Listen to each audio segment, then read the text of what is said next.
Paling tidak gembira, itu adalah keadaan emosi pekerja di Malaysia mengenai tangga gaji mereka. Jika dilihat, gaji minima dengan kadar RM1,100 hingga RM1,200 sebulan pada tahun 2021 bagi individu yang menetap di Kuala Lumpur adalah tidak masuk akal. Berbanding negara jiran, Singapura, mereka sudah pun mempunyai plan gaji asas yang lumayan dan terkini bakal menaikkan gaji pemungut sampah untuk rakyatnya yang berjumlah 3,260 Singapura dolar atau sekitar RM10,000 sebulan menjelang tahun 2028.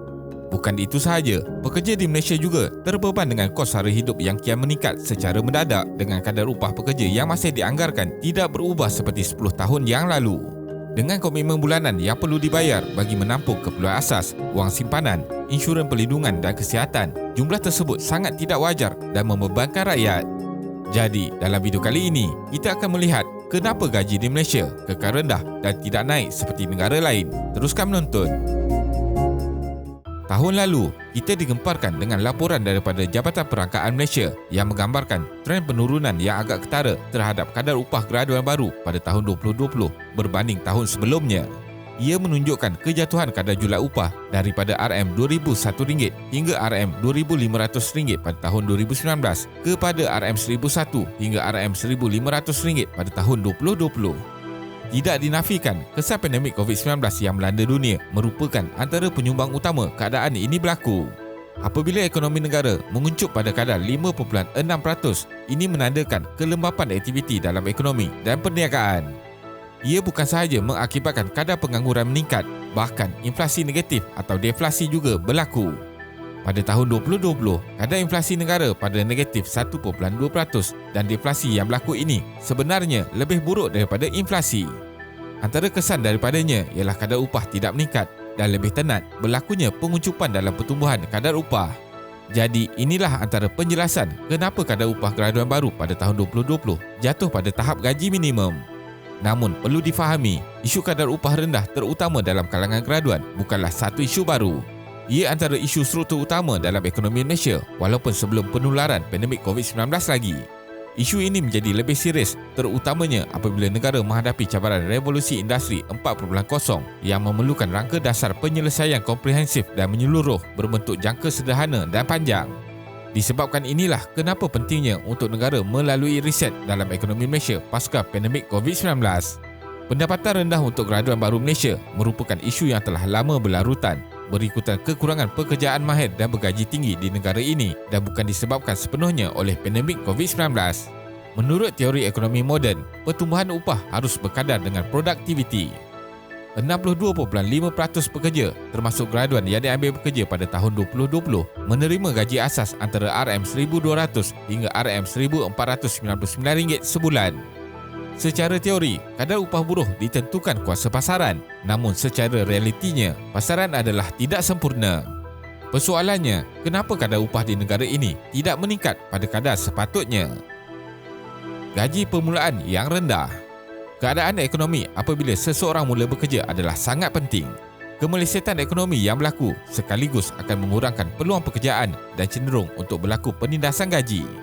Semasa krisis kewangan global yang berlaku pada tahun 2008-2009, kadar pertumbuhan upah pada tahun 2008 dan 2009 hampir mengurangkan separuh daripada kadar pertumbuhan 2 tahun sebelumnya. Walaupun pandemik COVID-19 tidak dapat dibandingkan secara langsung dengan kemelesetan yang pernah berlaku, kesan ekonomi yang dihadapi negara akibat daripada wabak itu hampir sama terhadap pasaran dan buruh.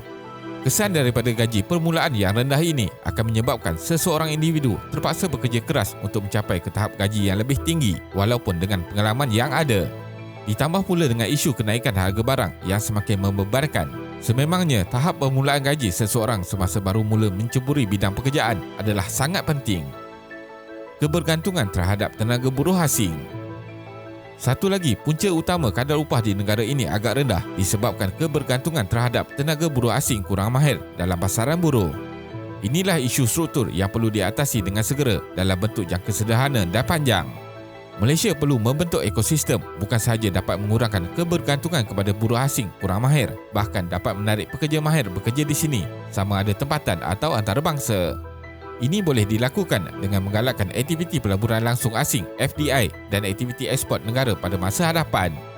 Kedua-dua elemen ini sangat penting dalam usaha mencipta peluang pekerjaan baru, terutama pekerjaan berpendapatan tinggi kepada graduan baru dan peningkatan dalam pertumbuhan upah negara dengan peningkatan dalam tahap produktiviti buruh. Kesan isu gaji rendah. Berdasarkan laporan tahunan dari Jabatan Perangkaan Malaysia, bilangan isi rumah kategori miskin tegar meningkat kepada 639.8 ribu pada tahun 2020 berbanding 405.4 ribu pada tahun 2019.